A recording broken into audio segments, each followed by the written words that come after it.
पत्नीला प्रेयसीच्या खोलीत घेऊन गेला. काही वेळातच तिचा मृत्यू झाला.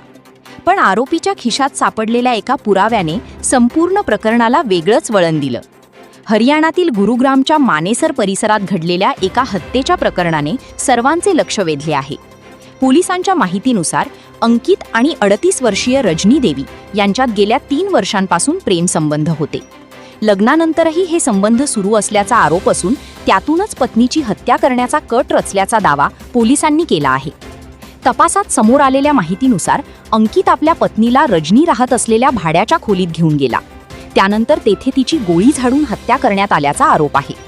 घटना घडल्यानंतर दोन्ही आरोपी तेथून फरार झाल्याचे पोलिसांनी सांगितले आहे. दरम्यान 21 मे रोजी महिला बेपत्ता झाल्यानंतर तिच्या कुटुंबियांनी पोलिसांत तक्रार दाखल केली. तपासादरम्यान संबंधित खोलीतून तिचा मृतदेह सापडला.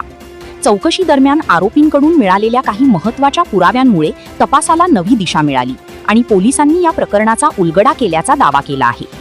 तपासात आरोपी हरिद्वार मार्गे नेपाळला गेल्याची माहितीही समोर आली.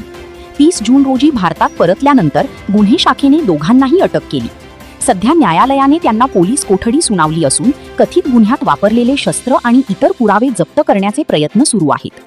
या प्रकरणाचा तपास अद्याप सुरू आहे. पोलिसांनी केलेले आरोप न्यायालयात सिद्ध होणे बाकी असून अंतिम सत्य न्यायालयीन प्रक्रियेनंतरच स्पष्ट होईल.